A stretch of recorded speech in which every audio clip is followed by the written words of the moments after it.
जय श्री हरि। आप सभी भक्तों का इस आध्यात्मिक यात्रा में पुनः स्वागत है। आज हम श्रवण करेंगे श्रीमद् भागवत महापुराण सुख सागर तृतीय स्कंद पहला अध्याय। इस अध्याय में हम जानेंगे उद्धव जी और विदुर जी का वार्तालाप। श्री सुखदेव जी ने कहा, हे परीक्षित, जब भगवान श्री कृष्ण पांडव के दूत बनकर हस्तिनापुर गए तो दुर्योधन ने उन्हें राजभवन में भोजन के लिए आमंत्रित किया, किंतु भगवान श्री कृष्ण ने दुर्योधन का आमंत्रण ठुकरा दिया और वे बिना बुलाए ही श्री विदुर जी के घर को अपना घर समझकर वहां चले गए। इससे महात्मा विदुर बहुत प्रसन्न हुए। उन्होंने अश्रुपूरित आंखों से श्री कृष्ण का भक्ति भाव से स्वागत किया। श्री कृष्ण ने विदुर जी को समझाकर महाराज धृतराष्ट्र के पास भेजा, परंतु धृतराष्ट्र अपने पुत्र मोह में इतने अंधे हो गए थे कि उन्होंने दुर्योधन द्वारा किए गए सभी अत्याचारों को अनदेखा कर दिया। पांडवों को जलाकर मार डालने वाला प्रसंग, कपट से शकुनी द्वारा पांडवों को हराना और भरी सभा में द्रौपदी को अपमानित करना, छल से पांडवों को द्रुत क्रीड़ा में हराकर उन्हें 12 वर्ष का वनवास और 1 वर्ष का अज्ञातवास देने का प्रसंग, सभी कुछ उन्होंने भुला दिया था। विदुर जी के नीति पूर्ण वचन भी धृतराष्ट्र को सद्बुद्धि नहीं दे सके। दुर्योधन ने श्री कृष्ण से कहा कि वह पांडवों को उनका राज्य या 5 गांव तो क्या, उन्हें सुई के नोक की बराबर भी भूमि नहीं देगा। उसके उपरांत कौरवों और पांडवों से युद्ध अनिवार्य हो गया था। विदुर जी का मन युद्ध की आशंका से बहुत दुखी हो उठा। वे हस्तिनापुर छोड़कर विभिन्न तीर्थों की यात्रा पर निकल पड़ने का मन बना ही रहे थे कि दुर्योधन ने विदुर जी के साधु स्वभाव की परवाह न करके उन्हें सुनाते हुए दुशासन से कहा, दुशासन, इस कुटिल दासी पुत्र को यहाँ किसने बुलाया है? यह जिनके टुकड़े खाकर जीता है, उन्हीं के प्रतिकूल होकर शत्रु का पक्ष लेता है। जी चाहता है इसके प्राण ले लूं, किंतु इसके प्राण तो मत लो, परंतु इसे इस नगर हस्तिनापुर से बाहर निकाल दो। अपने भाई धृतराष्ट्र के सामने ऐसी कठोर वचन सुनकर विदुर जी का हृदय आहत हो उठा। धृतराष्ट्र को चुप बैठे देखकर वे दुखी हो उठे और बिना कुछ कहे राजमहल से निकल चले। फिर वे एक पल के लिए भी हस्तिनापुर में नहीं रुके और अपने राजसी वस्त्र और अस्त्र शस्त्र राजभवन के द्वार पर रखकर चुपचाप हस्तिनापुर से चले गए। हस्तिनापुर से चलकर वे अनेकानेक पुण्य तीर्थों में विचरते रहे। उन्होंने साधु वेश धारण कर लिया था, जिससे आत्मीय जन उन्हें पहचान न सके। वे शुद्ध और साधारण वृत्ति से अपना जीवन यापन करते थे। इस प्रकार भारतवर्ष में विचरते हुए वे एक दिन प्रभास क्षेत्र में पहुँचे। वहाँ उन्हें पता चला कि भगवान श्री कृष्ण की सहायता से पांडवों ने कौरव का नाश कर दिया है। महाराज युधिष्ठिर हस्तिनापुर के राजा होकर पृथ्वी का एक छत्र अखंड राज्य करने लगे हैं। युद्ध में महाविनाश दोनों पक्षों का हुआ है। कौरव वंश के विनाश का समाचार सुनकर उन्हें दुख तो हुआ, परंतु अपने शोक को दबाकर वे चुपचाप सरस्वती नदी के तट पर आए। वहाँ उन्होंने अनेक तीर्थों का सेवन किया। वहाँ से चलकर सौराष्ट्र, सौवीर, मत्स्य और कुरुजांगल आदि प्रदेशों में होते हुए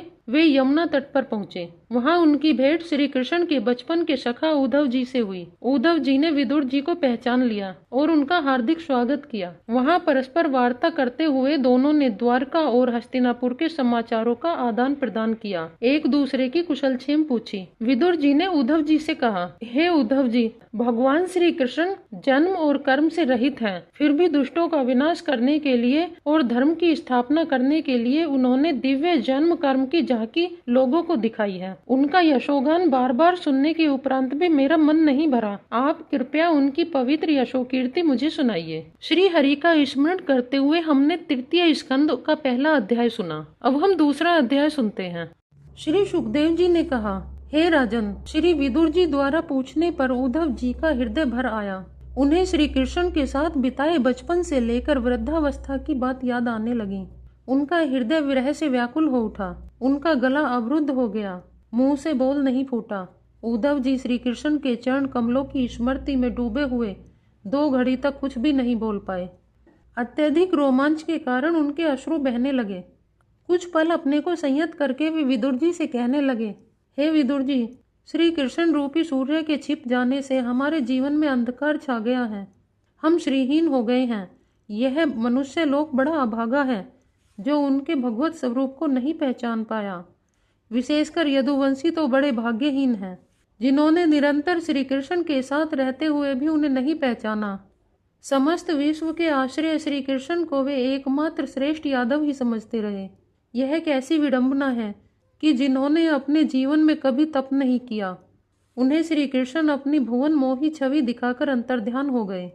भगवान श्री कृष्ण ने अपनी बाल लीलाओं का जो दृश्य उपस्थित किया था, उसे देखकर हम सब ग्वाल बाल ही क्या सारा जगत मोहित हो जाता है। उन लीलाओं में सौभाग्य और सुंदरता की पराकाष्ठा थी। उनके रूप को किसी आभूषण की आवश्यकता नहीं थी, अपितु आभूषण ही उनके रूप से सुशोभित हो जाते थे। हे विदुर जी, आप तो स्वयं साक्षी हैं कि युधिष्ठिर के राजसूय यज्ञ के अवसर पर इंद्रप्रस्थ में जब उनके त्रिभुवन मोहनी रूप पर राजाओं की दृष्टि पड़ी थी, तब सभी ने एक स्वर में उन्हें परमात्मा की अनुपम कीर्ति स्वीकार किया था, और उसी अवसर पर उन्होंने आप शब्द कहने पर शिशुपाल को मार डाला था। ब्रज भूमि में ब्रज की गोपियां उनकी बाकी चितवन और मधुर मुस्कान के सम्मुख सब कुछ कामधाम छोड़कर मूर्ति की भांति खड़ी हो जाती थी। अजन्म में होकर भी उन्होंने वासुदेव जी के यहाँ देवकी की कोख से जन्म लिया, और सभी को अभय देने वाले होकर भी वे 11 वर्ष तक गोकुल के ग्वाल बालों के मध्य छिपे रहे। उन्होंने पृथ्वी से दुष्टों का भार हटाने के लिए अपने जन्म लेने की लीला की। उनसे पहले शेष अवतार बलराम जी को वे रोहिणी के गर्भ में ब्रजमंडल में भेज चुके थे। उनके जन्म लेते ही कंस के बंदीगृह के द्वार खुल गए थे और रक्षक सो गए थे। वासुदेव श्री कृष्ण जी भादो मास की अष्टमी के दिन उस भयानक कालरात्रि में धरती पर अवतरित हुए थे। कंस को भय था कि उसकी बहन के गर्भ से जो पुत्र होगा वह उसका काल होगा। इसी भय से उसने वासुदेव और देवकी को बंदी गृह में डाल रखा था, और वह एक एक करके देवकी की 6 संतानों को पत्थर की शिला पर पटक कर मार चुका था।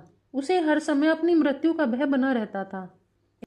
हे विदुर जी, आप तो जानते ही हैं कि वासुदेव जी किस प्रकार उस भयानक काली रात्रि में उमड़ती हुई यमुना को पार करके श्री कृष्ण को यशोदा की गोद में डालकर आए थे, और किस प्रकार कंस ने वहम और भय के कारण ब्रज के नवजात शिशुओं की हत्या करानी प्रारंभ कर दी थी, परंतु श्री कृष्ण का वह कुछ भी नहीं बिगाड़ सका था। उसने पूतना नामक राक्षसी को उसके स्तनों में विष लगाकर गोकुल भेजा था, पर श्री कृष्ण ने उसका स्तनपान करके उसे धाय का पद दिया था और उसके प्राण अपने होठों से खींच लिए थे। उस परम दयालु श्री कृष्ण के अतिरिक्त ऐसा कौन है जो अपने वध को आए हुए व्यक्ति को भी परम गति प्रदान करेगा। हे विदुर जी, श्री कृष्ण की जब बातें याद आती हैं तो मेरा मन व्यथित हो जाता है। ऐसा कौन पुरुष है जो उनके चरण कमलों की एक बार छवि देखने के उपरांत उन्हें भुला सकता है। महाभारत के युद्ध में जिन योद्धाओं ने उन्हें अपने नेत्रों से देखा था, वे सभी अर्जुन के बाणों से बिंधकर परम गति को प्राप्त हुए थे। स्वयं श्री कृष्ण तीनों लोकों के स्वामी हैं। वे स्वतः सिद्ध ऐश्वर्य से सर्वदा पूर्ण काम हैं, परंतु उनकी लीला देखिए कि एक ओर तो वे कंस का वध कर देते हैं और दूसरी ओर काल्यवन के पराक्रम से घबराकर मथुरा छोड़कर द्वारिकापुरी भाग जाते हैं और रण छोड़ कहलाना पसंद करते हैं। उनकी अद्भुत नीतियों से भला कौन पार पा सकता है। मैं तो उन असुरों को भी उनका भक्त समझता हूँ जो बैर भाव के कारण हर समय उन्हीं का ध्यान करते रहते हैं। गोकुल प्रवास में यमुना के किनारे उपवनों से हरे भरे वृक्षों पर कलरव करते असंख्य पक्षियों के झुंड रहते थे। भगवान श्री कृष्ण ने गाय और बछड़ों को चराते हुए ग्वाल बालों के साथ वहां विहार किया था। ब्रज के वासियों को अपनी ओर आकृष्ट करने के लिए वे बाल लीलाएं दिखाया करते थे। कभी उनके साथ रोते थे, कभी हंसते थे, कभी गोपियों का माखन और दही चुराते थे, कभी उनकी हांडियां तोड़ डालते थे, कभी अपने होठों पर मुरली धरकर ऐसी धुन बजाते कि सारा ब्रज मंडल अपनी सुध बुध भुला बैठता था। कंस ने उन्हें मारने के लिए मनमाना रूप धारण करने वाले कितने ही मायावी राक्षसों को वहां भेजा, पर कृष्ण ने देखते देखते ही उन्हें मार डाला। यमुना किनारे कालिया नाग ने जल में विष घोल दिया था। उसे पीकर कितने ही ग्वाल बाल अचेत हो गए। कृष्ण ने कालिया नाग का वध करने के लिए लीला रची। खेलते समय अपनी गेंद काली दह में फेंक दी, फिर उसे निकालने के बहाने वे यमुना में कूद पड़े और कालिया नाग को नथकर ही वे बाहर आए। गोवर्धन पूजा के लिए उन्होंने इंद्र की पूजा बंद कर दी। इंद्र ने कुपित होकर ब्रज भूमि को जल में डुबा देने के लिए भयानक जल बरसाया। भगवान श्री कृष्ण ने देखते ही देखते गोवर्धन पर्वत को छतरी की भांति अपनी उंगली पर उठा लिया और ब्रजवासियों तथा पशुओं की रक्षा की। इंद्र का मान मर्दन किया। चांदनी रात में मुरली के मधुर स्वरों के मध्य गोपियों के साथ रास क्रीड़ा करते थे। तब जो दृश्य सामने होता था वह भुलाने योग्य नहीं था। हे विदुर जी, और मैं आपसे क्या कहूँ, स्वयं मुझे जिसे निराकार ईश्वर के ज्ञान का बड़ा अहंकार हो गया था। एक बार कृष्ण ने गोपियों का हाल पूछने के लिए मथुरा से ब्रजभूमि वृंदावन में गोकुल भेजा। मैंने वहां पहुंचकर उन्हें निराकार ब्रह्म का ज्ञान दिया उन्हें कृष्ण को भूल जाने के लिए कहा, परंतु गोपियों के माधुर्य भाव के सामने मेरा सारा ज्ञान उनके प्रेमाश्रुओं में बह गया और मैं लुटा पिटा सा वापिस लौट आया। इसी तरह प्रभु की लीलाओं का स्मरण करते हुए ये दूसरा अध्याय समाप्त हुआ। जय श्री हरि। ओम नमो भगवते वासुदेवाय।